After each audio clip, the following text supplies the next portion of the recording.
So you've decided to open your own restaurant. Maybe you have worked in the restaurant, hotel industries, and you think it's time you started with your own. Or maybe you're sick of your career or your current job and you're going to try something new and opening a restaurant. Whatever the reason, it's essential that you have a system in place. In this video, I've listed the main items which I believe are essential to do well in order to guarantee your best chance of success in the restaurant industry. Failure to do them right can be very detrimental to your restaurant situation. Firstly, what is your USP, your unique selling proposition? How unique are you? How are you going to stand out from the crowd? Are you going to be the best Italian restaurant, the best breakfast restaurant, cafe, business lunch cafe, French restaurant, healthy restaurant? What level of service are you going to provide?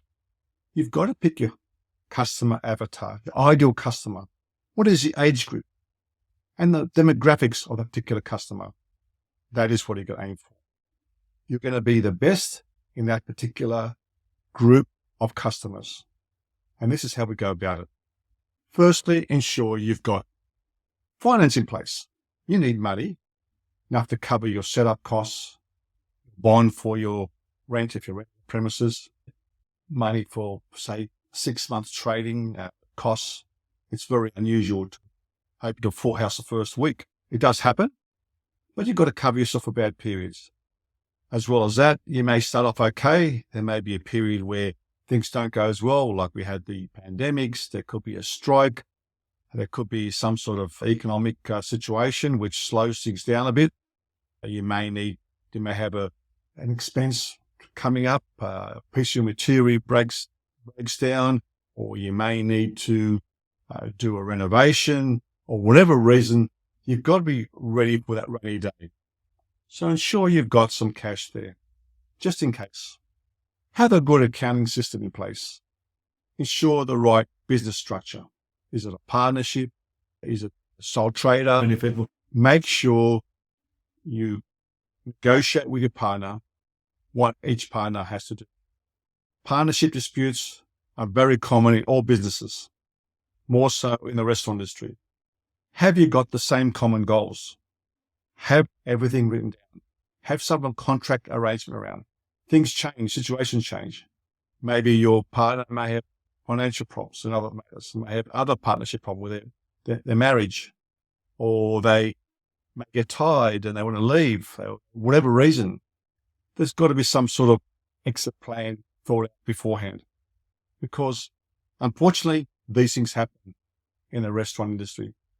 Pick the right location. Go for the demographics, where avatar is. Is that particular avatar or that ideal customer growing in the area? Is there more and more people coming in? For example, if you're going for the family, are there more young families coming in?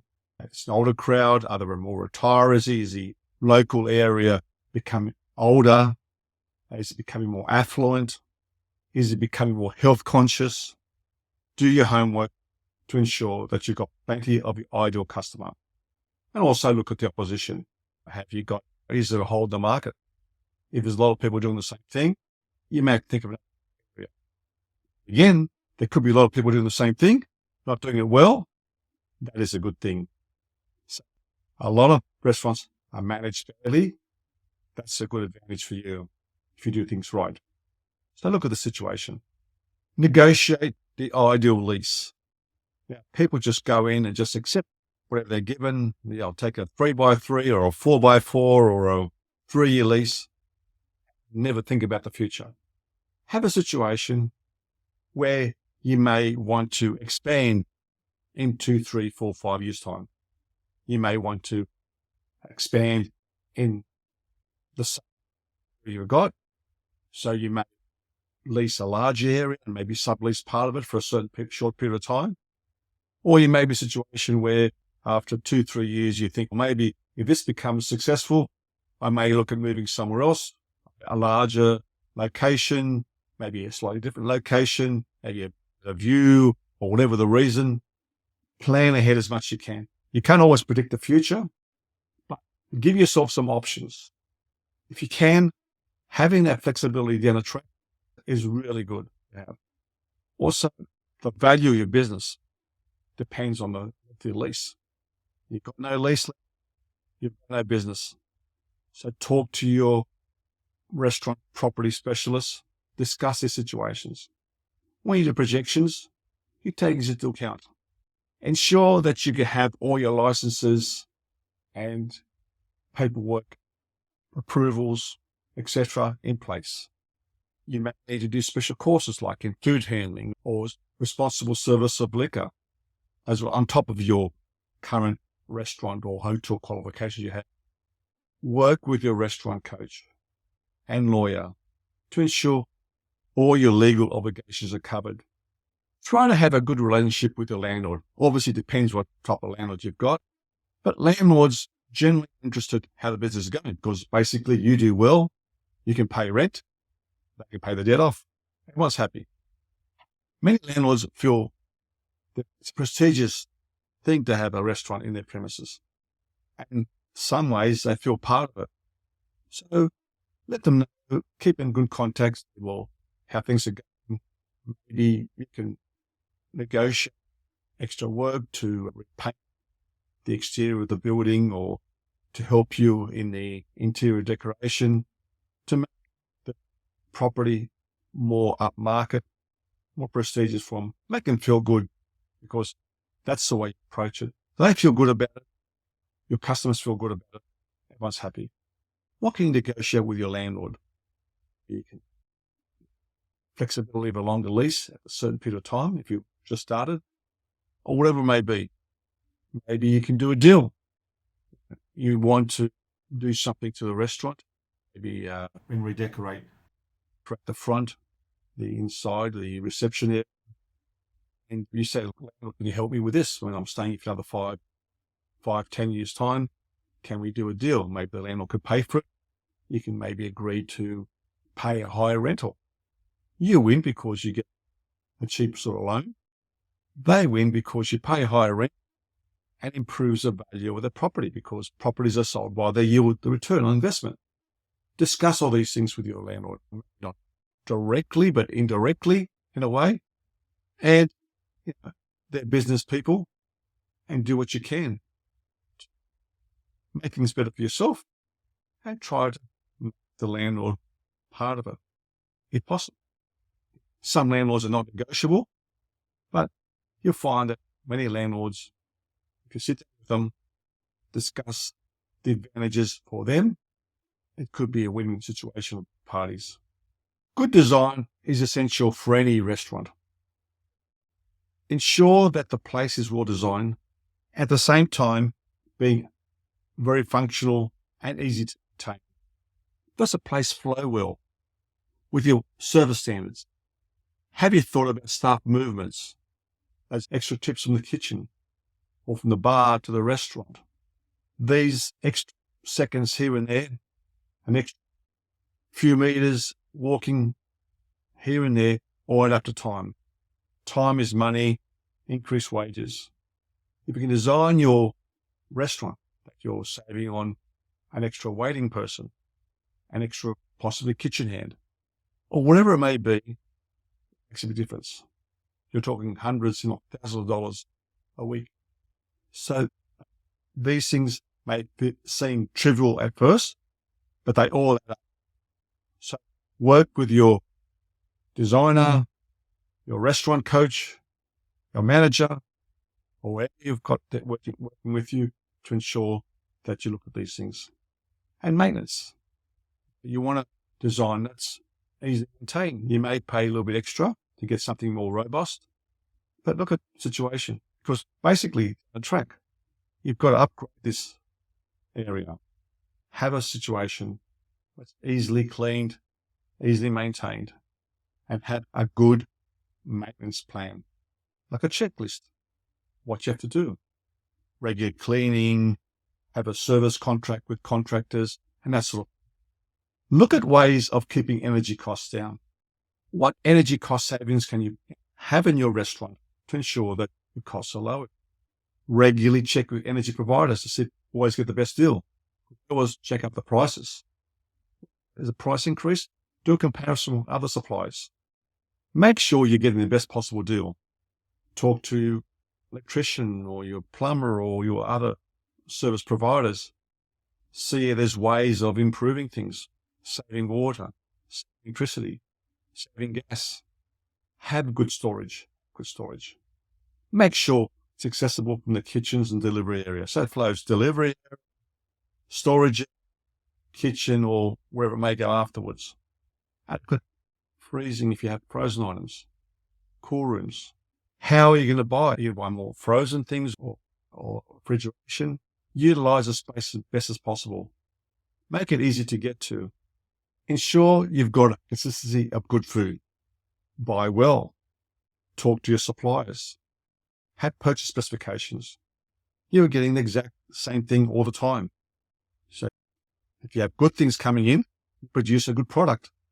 So know what you're getting. Ensure that it's carefully documented. And ensure that it's checked on the invoice. You get paying the right price. If there's a problem on delivery, you return the product immediately. So you're not stuck with something which is substandard. Have a well-planned menu. Attractive, well-written, with good descriptions to encourage guests to buy more. Have plenty of variety, and it's easily managed. Large menus mean better. Smaller menus designed well are easy. Small menus are easier to work with as long as there's reasonable variety for the guests. Guests are very unlikely to leave because your menu is too small. You can always have specials to give them some variety, but a simple menu, which is easily prepared, there's less training for the staff. They do it properly. You've got less ingredients. You maintain your costs under control. Rotate the menu around a bit. Encourage high margin sales. Something's not working very well, try something new as a special. And then if it does well, the special does well, you replace the lower popularity item with that item. And keep doing it all the time until you get a really good menu mix. Have regular specials, really cheap seasonal items or deals from your suppliers. Maybe a special deal on a special cut of meat, fish or vegetable or wherever it may be. So you're saving on cost. So if your average cost is, say, 30% cost, and you can work at a dish where you're saving all this money, make it 25%, all these small percentages all add up. So there's a chance to pick a few dollars here and there, take advantage of it. It's very important that you keep your food costs under control. Have standard recipes. So you've got your recipes, especially when you've got a smaller menu. Your staff is well trained how to cook those things. They know they've got to use the 200 grams of meat or chicken or whatever it may be. You've got 80 grams of cauliflower. You've got 100 grams of potatoes or whatever it may be.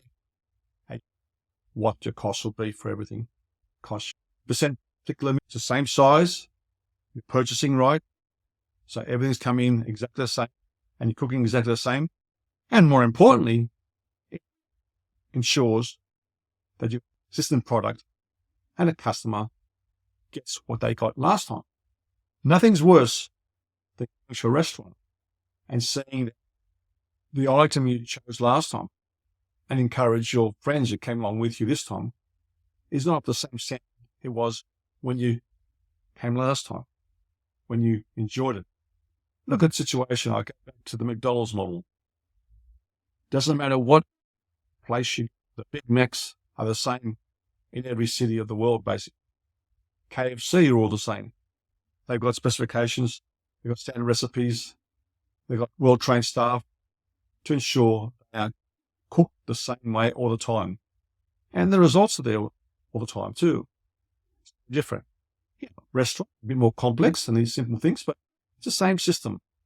Utilize social media, your Facebook, your Instagram, that sort of thing. Also look at having possibly Google ads, Facebook business ads, and other things which come up all the time. Experiment with them.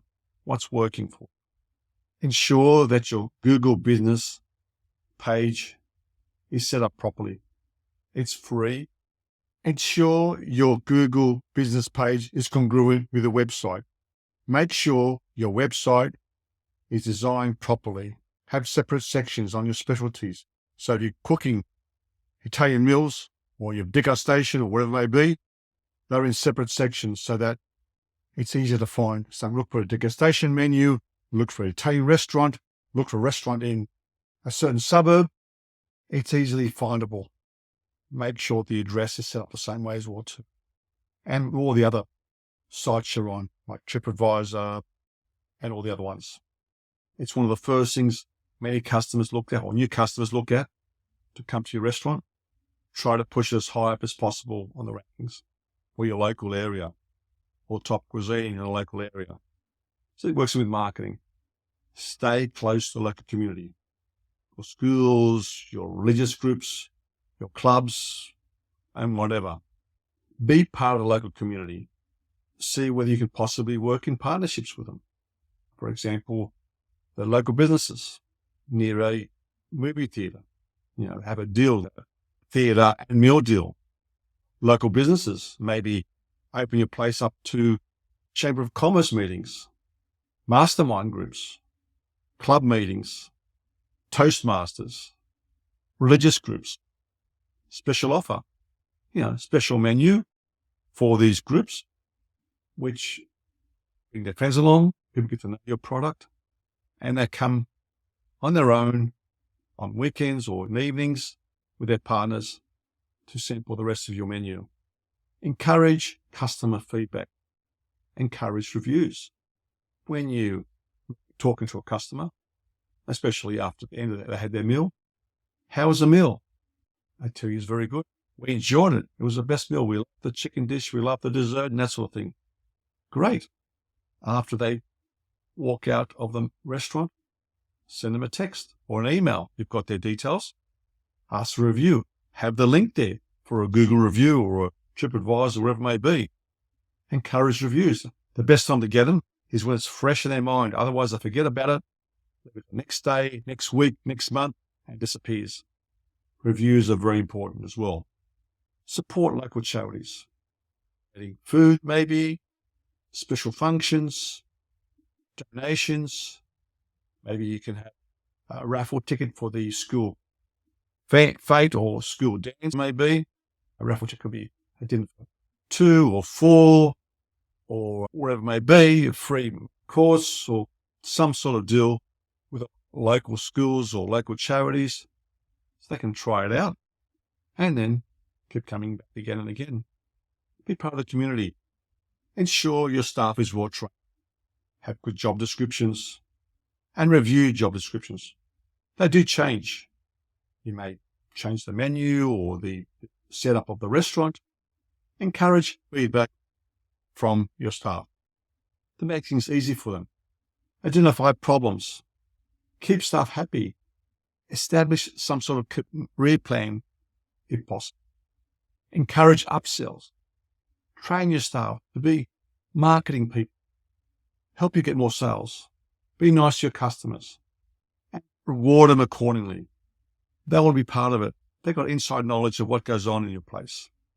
They can provide some valuable feedback for you. They can be encouraged to increase the sales. Again, it's a win-win situation with them. If you have a record month or something, or the staff, you can have maybe you have a staff member of the month or the year or something it may be, and give them some sort of trip, maybe a weekend away with their partner. Keep the staff happy and you'll be happy. Keep a customer database, regular contact with your customers, special offers, birthday, anniversary specials. You've got record that came in last year on that, but for their birthday or their anniversary, give them a special offer. Maybe 20% off, maybe a free meal for the birthday person for 3 or more people, or it may be. So they bring their friends in at full price and you're saving that money. market as much as possible to existing clientele. It's easy to sell to an existing customer and get a new one. Look at ways how technology can help you. We've got the AI programs like ChatGPT and other technologies, which will help you have a good reporting system. See what technology can help you. There are some whiz-bang major systems out there, which some are very good depending on the size of your restaurant. But a lot of it can be done with the basic Excel programs using things like ChatGPT or Bard or those sort of AI technologies. You obviously need a good point of sale systems. You got to have a way to analyze your sales, help you with your, not only with sales, but also marketing as well too. Technologies are changing all the time. With them, talk to your restaurant coach, see how they can help you, how it fit in before you get into the very expensive, top of the line technology systems. Create the ultimate customer experience. Have the right colors, the ambience, the music to match your customer. Is it quiet? Is it relaxing? Attention to detail. Customers look at the details. They can tell if your glassware and cutlery are polished, your tablecloths are clean, the air is all clean and tidy. There's a good chance the food is going to be great too. Surprisingly, try yourself. You go into a restaurant. The first thing you look at, the glass, the crockery, the cutlery. If it's clean and polished and tidy, it's unlikely the food's going to be, may not be perfect, but because everything else is pretty much perfect, the customer will still be satisfied. Highlight your restaurant's unique qualities. Ensure things are posted on social media, special menu items, a new refurbishment of the restaurant, maybe some, they're happy to let you put on social media. Show people having fun at your place. You see a crowd of people having a birthday and having a good laugh and enjoying themselves. Maybe take a photo. Ask them if it's okay to put on social media. Make sure you ask first. You could have legal problems with that. But people like to see people enjoy themselves. And they'll want to be part of it. Come to your restaurant. Get the people talking. Is something unusual you can do? A situation where you hear the stories of a $100 hamburger or something unusual, or a clown or some sort of theme night or something unusual. Keep people talking. Publicity helps. Do all these things correctly, at least most of these things, and your chances of being successful are greatly enhanced. Business is getting tougher all the time. You've got to be a leader. Very few restaurants do all these items. And I've seen plenty of restaurants over the last 35, 40 years, 5-star hotels to the small corner cafes. I've seen the ones that have done things right, the success they've had, the feedback they get, and they get bigger and bigger year after year. Doing things ensure that you will getting the most sales and profits and help you preventing you from burnout. You eventually, as you settle in, develop a better lifestyle. You probably hire a manager. The system's in place. Big situation. So the better the place flows, the happier your staff are, the happier you are, the more time you can get away from it all. Have the most profit, the best return. And more importantly, you get the best possible payday when it's times to retire. People like to buy successful restaurants that are well run, well maintained, ready to move in and take over again, and then build to another level for themselves. Do these things, and the rewards will be there. You don't want a situation. Sometimes you have to sell when you don't want to sell. Financial, economic times, or partnership disputes, or health situations where you have to leave quickly. Have things flowing well properly as soon as possible. So it's at its peak all the time. There's no problems. You have to sell. You don't want to leave money on the table. I'd like to hear your comments. This is Con to See This. Please subscribe to this channel for more videos like this. If I can help you, feel free to contact me. my website. So you decided to open your own restaurant. Maybe you work in industry and you want to go on your own, or maybe you're sick of your current job or career and you want to change direction. Whatever the reason, buying a restaurant can be very rewarding. And also at the same time, if you don't do the things right, your chances of failure increases as well. In this video, I've listed the items which I believe, in this video, I've listed the main items which I believe are essential to do well in order to guarantee your best chance of success in the restaurant industry. Failure to do them right can be very detrimental to your restaurant situation.